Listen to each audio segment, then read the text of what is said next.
বিরতির পর স্বাগত। বাজেটের পর এবার নীতি আয়োগের বৈঠক, আর সেই বৈঠক বয়কট করবে কংগ্রেস আপ। কিন্তু মোদির ডাকা সেই নীতি আয়োগের বৈঠকে এবার যোগ দিতে দিল্লিতে মমতা বন্দ্যোপাধ্যায়। অর্থাৎ যে জায়গায় নীতি আয়োগের বৈঠকে যোগ দেবেন না ইন্ডিয়া জোটের শরিকরা, অর্থাৎ কংগ্রেস আপ সহ একাধিক শরিক, কিন্তু সেই জায়গায় নীতি আয়োগের বৈঠকে মমতা উপস্থিত হচ্ছেন। রীতিমতো চাঞ্চল্য রাজনৈতিক মহলে। বিস্তারিত জানবো, টেলিফোন লাইনে এক্সিকিউটিভ এডিটর নীল বণিক যুক্ত হয়ে গেছে। নীল, নীতি আয়োগের বৈঠকে এবার মমতা বন্দ্যোপাধ্যায়ের যোগ হওয়ার কথা রয়েছে, রাজনৈতিক মহলে এই বিষয় নিয়ে কি বলছে? নীতি আয়োগের বৈঠকে কংগ্রেসের যে শাসিত যে সমস্ত রাজ্যের মুখ্যমন্ত্রীরা রয়েছেন তারা নীতি আয়োগের এই বৈঠকে যোগ দেবেন না, সেটা পরিষ্কার জানিয়ে দিয়েছেন। কিছুক্ষণ আগে শেষ পাওয়া খবর পর্যন্ত যে আপের পাঞ্জাবের মুখ্যমন্ত্রী তিনি এই নীতি আয়োগের বৈঠকে যাচ্ছেন না। এছাড়াও দিল্লির মুখ্যমন্ত্রী অরবিন্দ কেজরিওয়াল তার জামিন নাকচ হওয়ায় তিনি জেলে থাকবেন আরো বেশ পরবর্তী শুনানি পর্যন্ত, এবং আপও কোনো দিল্লির কোনো প্রতিনিধিও কিন্তু এই নীতি আয়োগের বৈঠকে যাচ্ছে না। অর্থাৎ যেখানে ইন্ডি জোটের এবং তামিলনাড়ুর মুখ্যমন্ত্রী স্ট্যালিন তিনিও নীতি আয়োগের বৈঠকে যাচ্ছেন না বলে পরিষ্কার তিনি জানিয়ে দিয়েছেন। তাহলে নীতি আয়োগের বৈঠক কিভাবে সম্ভব তা নিয়ে যখন প্রশ্ন উঠছে তখনই মমতা বন্দ্যোপাধ্যায় এই নীতি আয়োগের বৈঠকে যাবেন বলে এখনো পর্যন্ত শোনা যাচ্ছে। মমতা বন্দ্যোপাধ্যায় আজকে দিল্লির উদ্দেশ্যে রওনা দিচ্ছেন। দিল্লির উদ্দেশ্যে রওনা দেওয়ার পরে তিনি নীতি আয়োগের বৈঠকে যোগ দেবেন এবং নীতি আয়োগের বৈঠকে এর ফাঁকে প্রধানমন্ত্রী নরেন্দ্র মোদীর মুখোমুখি হওয়ার তার কথা রয়েছে। অর্থাৎ নীতি আয়োগের বৈঠক নিয়ে কিন্তু এবার নয়া একটা দিক শুরু হলো কি, ইন্ডি জোটের যখন বেশিরভাগ মুখ্যমন্ত্রীরাই নীতি আয়োগের বৈঠকে যাবেন না, নীতি আয়োগের বৈঠক বয়কট করেছেন, ঠিক সেই সময়তেই ইন্ডি জোটের আরো একটি শরিক দল তৃণমূল কংগ্রেস, অত্যন্ত গুরুত্বপূর্ণ শরিক দল আসন সংখ্যার দিকে, তারা সরাসরি জানিয়ে দিয়েছে যে নীতি আয়োগের বৈঠকে তারা যাবেন। এবার ইন্ডি জোটের যে ফাটল সেটা আরো কোথাও যেন একটা প্রকাশ্যে আসলো।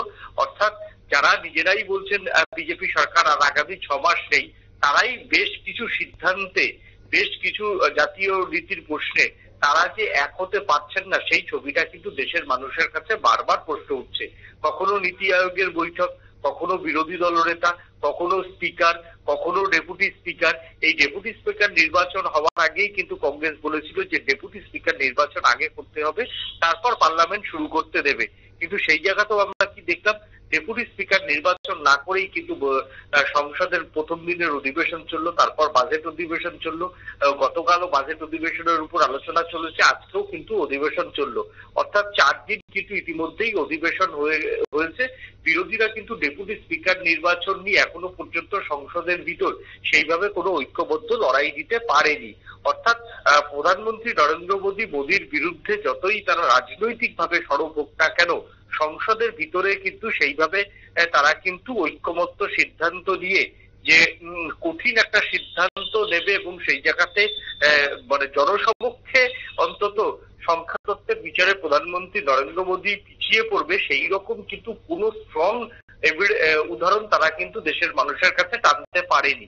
এবং নীতি আয়োগের বৈঠকে দেখো, এখনই নীতি আয়োগের বৈঠকে মমতা বন্দ্যোপাধ্যায় যাচ্ছেন সেটা বলা সম্ভব নয়, কারণ মমতা বন্দ্যোপাধ্যায় মানে তৃণমূল কংগ্রেস সূত্রের খবর মমতা বন্দ্যোপাধ্যায় যাচ্ছেন।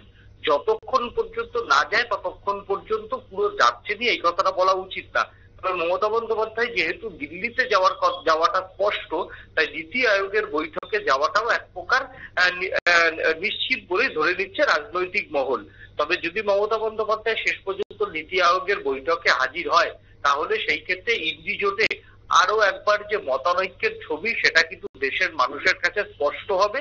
এবং যে রাহুল গান্ধী, মল্লিকার্জুন খার্গেরা সরাসরি নীতি আয়োগের বৈঠকে না যাওয়ার জন্য ইন্ডি জোটের মুখ্যমন্ত্রীদের কাছে আবেদন করেছিল, সেই আবেদন যে মমতা বন্দ্যোপাধ্যায় মুখের উপর খারিজ করে দিলেন সে কথা তখন আর বলার অপেক্ষা থাকবে না।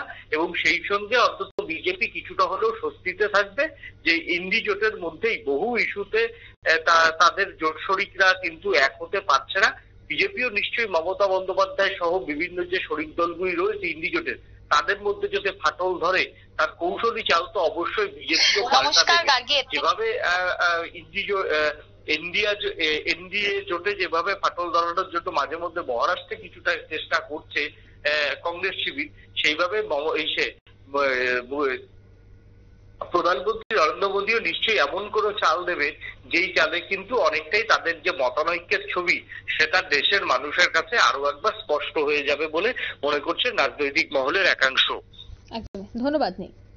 অর্থাৎ নীতি আয়োগের বৈঠকে যেখানে কংগ্রেস থেকে শুরু করে ইন্ডিয়া জোটের বিভিন্ন নেতৃত্বরা বয়কট বা যোগ না দেওয়ার এই মুহূর্তে সিদ্ধান্ত নিয়েছে, সেই জায়গায় তৃণমূল সূত্রের কিন্তু খবর যে মমতা বন্দ্যোপাধ্যায় দিল্লি উড়ে যাচ্ছেন, তিনি সেই নীতি আয়োগের বৈঠকে যোগ দেবেন, এখনো পর্যন্ত কিন্তু সূত্রের খবর। নিয়ে নিচ্ছে ছোট্ট একটি বিজ্ঞাপন বিরতি, সঙ্গে থাকুন।